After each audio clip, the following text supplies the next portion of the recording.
예, 오늘 정면 인터뷰에서는 이번에는 서울시 교육감 선거 후보 중 보수 진영의 후보죠. 조전혁 후보 만나보겠습니다. 여보세요? 예, 조전혁 후보님 안녕하세요. 네, 안녕하십니까? 예, 예. 아, 요새 바쁘실 텐데 말이에요. 그죠? 네. 근데 지난번에 TV 대담 있었죠? 네? TV 대담 있었죠? 네네네. 예. 그런데 진보 진영의 후보인 정거식 후보가 TV 토론에 보이콧을 했습니다. 어떻게 네네. 보십니까?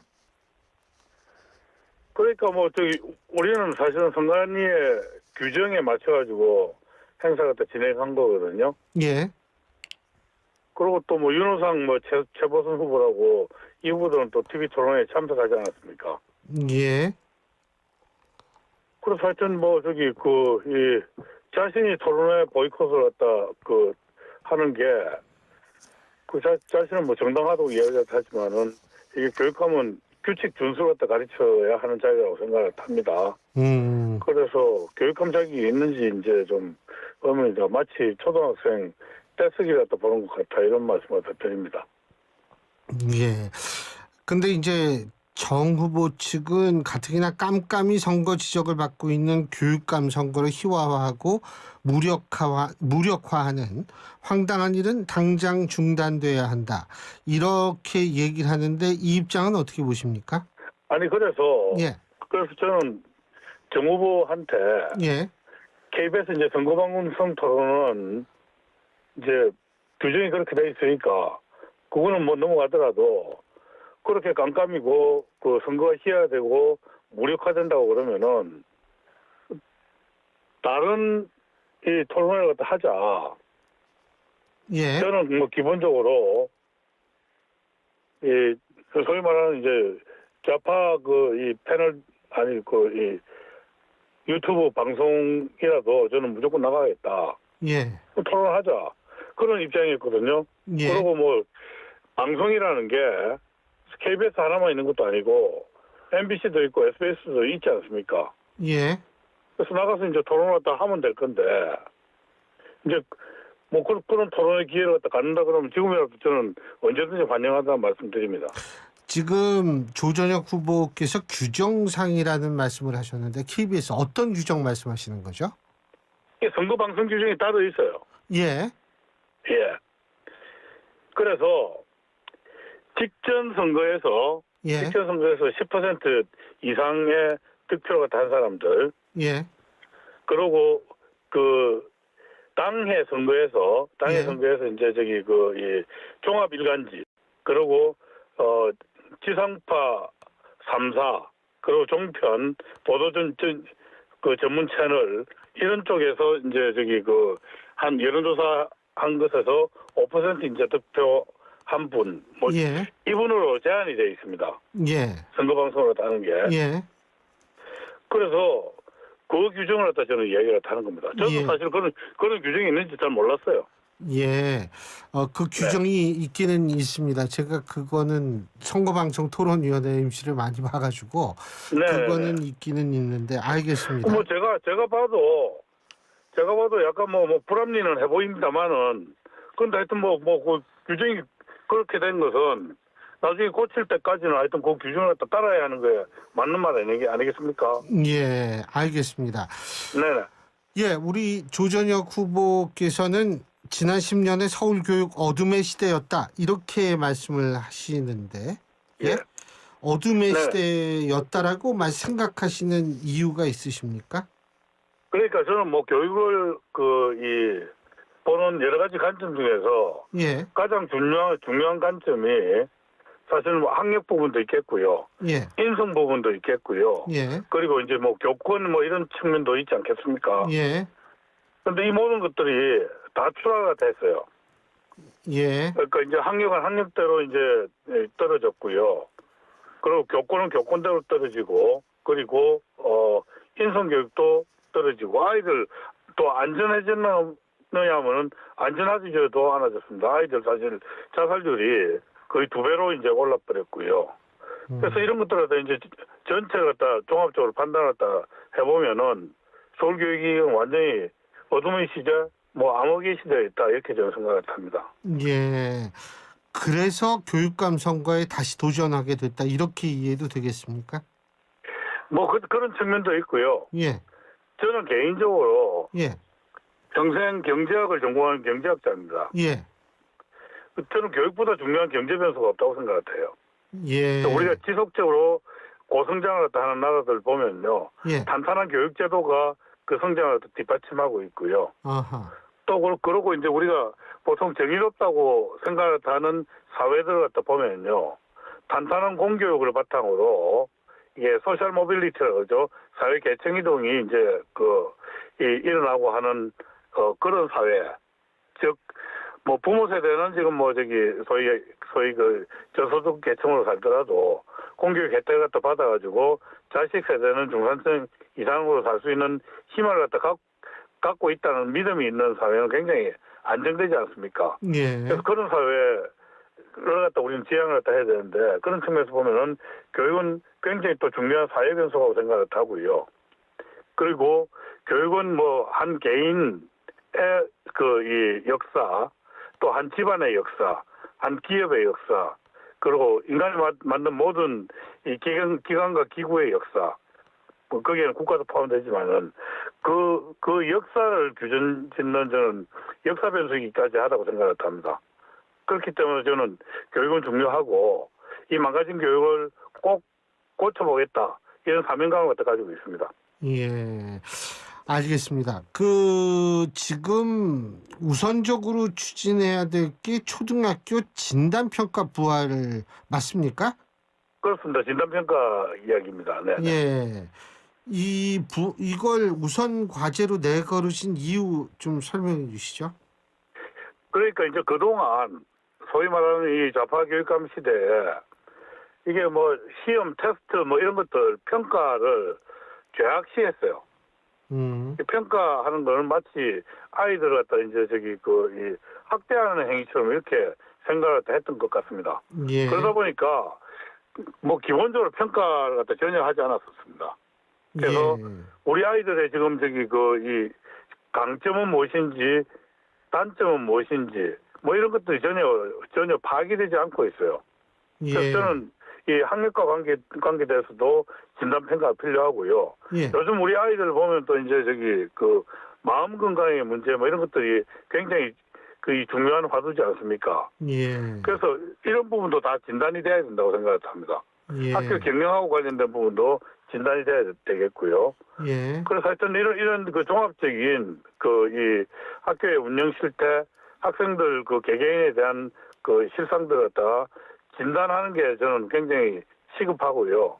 그 중에서도 지금 학력이 너무 떨어져 있기 때문에 서울이 사실은 뭐 정부에서 기초학력이 가장 낮은 도시가 됐다는 걸 믿을 수가 있겠습니까? 그래서 이 학력 관련해서는 좀 시급히 진단평가가 더 필요하다 이런 말씀을 드립니다. 지금 마음 건강이란 단어 쓰셨는데 그게 어떤 의미예요? 그러니까 예. 최근 들어와서 이제 가장 큰 문제가 아이들 사실은 뭐 참 슬픈 현실이지만은 자살률이 이제 높아지고 있습니다. 거의 10년 전에 비해서 두 배가 되었거든요. 그런데 이런 부분에 대해서도 저는 전체적으로 진단하고 이 아이들 이 마음을 갖다 케어할 책임이 저는 교육감한테도 있다. 물론 가정에도 있지만은 그런 생각을 하고 있습니다. 자, 그리고 좌편향 교육을 퇴출시키고 우리의 소중한 자녀들의 미래를 위한 교육에 집중하겠다. 이런 말씀하셨죠? 예? 네네. 구체적으로 뭐 어떻게 하시겠다는 거예요? 그러니까 이게 사실은 교실이라는 폐쇄된 공간에서 예. 선생님이 우리 아이들한테 어떤 이야기라도 하고 있는지를 학부모들은 알지라도 못해요. 제가 이 국회의원을 할 때 예. 혹시 뭐 기억하시는지 모르겠지만은 정규직 명단을 다 공개한 적이 있습니다. 예. 정두원 의원과 함께 하셨었죠? 하여튼 제가 제일 먼저 했었고요. 예. 그 다음에 이제 저보고 제 홈페이지에 내리라고 그러고 나머지 이제 한 또 9명 의원들이 이 홈페이지에 릴레이를 올리고 뭐 이런 일들이 있었습니다. 예. 네. 그때 그 명단을 또 공개했던 이유도 뭔가 하면은 정교조가 사실 조직적으로 집단적으로 그 아이들한테 편향 수업을 갖다 했습니다. 이념 수업을 갖다 했는데 제가 이제 그 당시에 이제 학칙이라든지 뭐 교칙 이런 것들 그 규정들 갖다 이런 거 갖다 보니까 이 선생님들 징계하는 게 굉장히 힘들어요. 그래서 이거는 명단 공개가 돼가지고 사회적 감시를 갖다 받게 하는 게 필요하다 이런 생각에서 저는 공개를 했거든요. 예. 마찬가지로 저는 교육감이 되면 교육감 직속 학부모 의회를 갖다 신설을 하고요. 예. 그 학부모 의회 산하에 편향교육 신고센터를 갖다 만들겠습니다. 예. 저는 그 교육하고 관련돼서는 이런 생각을 하고 있습니다. 교육 콘텐츠는 이제 학교 담장을 갖다 넘어오는 교육 콘텐츠는 사회적으로 합의되고 또 합의된 그리고 이론적 과학적으로 검증되고 또 검증되고 또 검증된 이 교육 콘텐츠만 학교 담장을 갖다 넘어와야 된다고 생각을 합니다. 제가 이렇게 합의를 갖다 3번 강조하고 검증을 갖다 3번 강조한 이유는 뭔가 하면은 우리 아이들이 그만큼 소중하고요. 아이들 이 가슴은 백지처럼 되어 있기 때문에 끓여줄 때 오염물이 묻으면 저는 안 된다고 생각을 하기 때문에 그런 말씀을 갖다 드리는 것입니다. 예. 그래서 이런 부분들이 지켜질 수 있도록 수호하는 그 책임도 저는 교육감에게 있다고 생각을 합니다. 알겠습니다. 그리고 역시 요새 제일 뜨거운 주제가 바로 교권 문제 아니겠어요? 그죠? 그렇습니다. 네. 예. 지금 선생님들도 사실은 길에서 얼마 전까지 시위하시고 이렇게 했는데 이게 사실 뭐 여기에 대해서 그러니까 한쪽에서는 교권 얘기하고 다른 한쪽에서는 학생 인권도 중요하다라고 얘기를 하는데 양립할 수 있는 방안이 있을까요?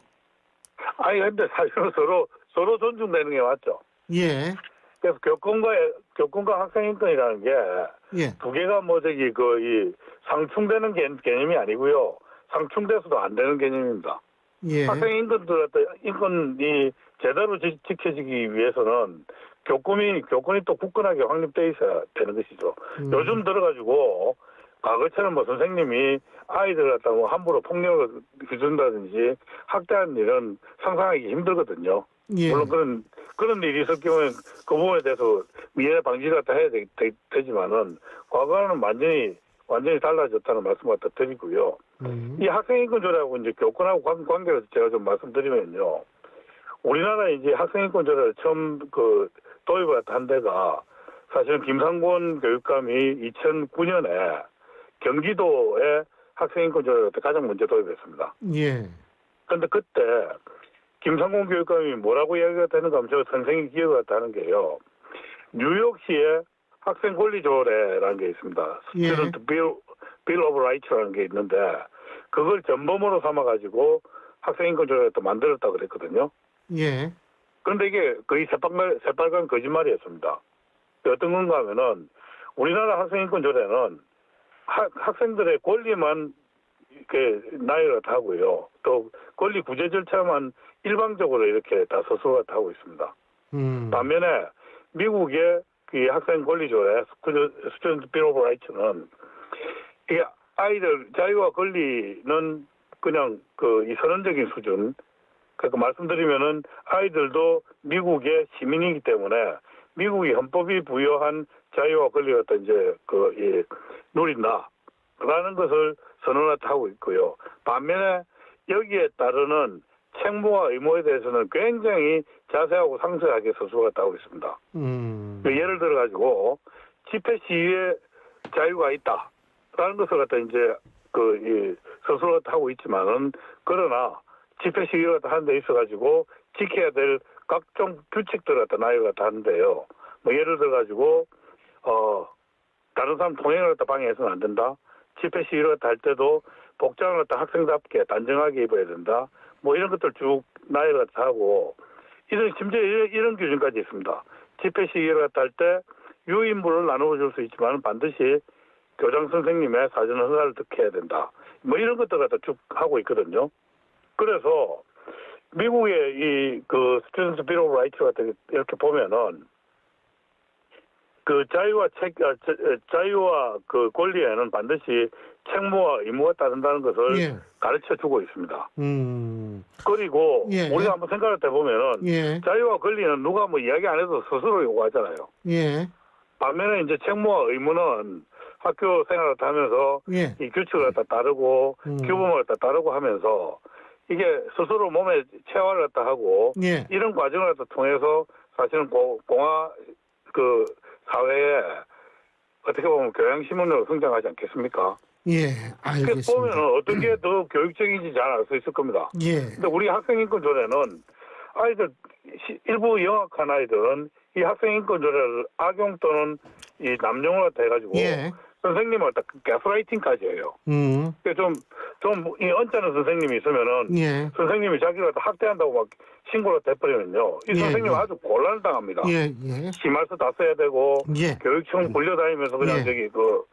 저기 여기에서는 교권이 설 수가 없는 것이죠. 그래서 알겠습니다. 저는 예. 학생 인권 조례를 학생 권리 의무 조례로 바꾸겠다. 알겠습니다. 그럼 서서 아이들이 예. 자기 권리가 중요한 만큼 남의 권리도 중요하고 예. 예. 그러면은 선생님의 교권도 중요하다는 걸 아이들이 스스로 체득하고 느끼게 될 것입니다. 알겠습니다. 자, 네네.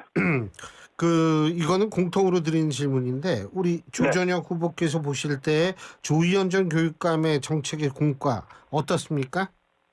제가 아까 말씀드린 것처럼 예. 나는 조희연 교육감님께서 예. 의도가 악한 의도로 교육 정책을 하지는 않았다고 생각합니다. 예. 그런데 우리나라에 됐든 전 세계에 됐든 이 소위 말하는 진보 좌파 진영에서 이제 내거는 정책들이 예. 보통 많이 실패를 하는 게 예.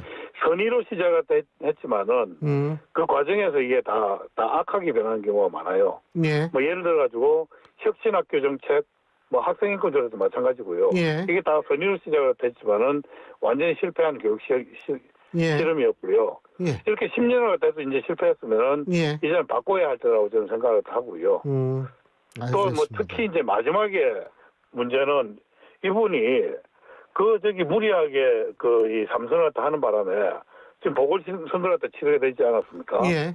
여기 들어가는 비용이 560억입니다. 나는 제일 이 화가 나는 게 우리 아이들 그 머릿속을 채우기 위해 들어간 돈, 우리 아이들 뱃속을 위해 예. 채우기 위해 들어갈 돈을 예. 이렇게 허공에 날리는 게 지금 전 무지하게 화가 납니다. 알겠습니다. 간단하게 끝으로 아주 간단하게 본인이 왜 교육감이 돼야 하는지 간단하게 말씀해 주시죠. 10년 이렇게 무너진 서울교육 반드시 정상화시켜야 됩니다. 근데 이 정상화시키는 작업이 예. 굉장히 힘듭니다. 굳은 의지를 갖다 가지고 예. 그리고 돌파리를 갖다 가진 사람만이 예. 바꿀 수 있다고 저는 생각합니다. 예. 제가 바로 그런 후보입니다. 예. 오늘 말씀 잘 들었습니다. 고맙습니다. 예, 감사합니다. 예, 지금까지 서울시 교육감 보수 진영의 후보시죠. 조전혁 후보 만나봤습니다.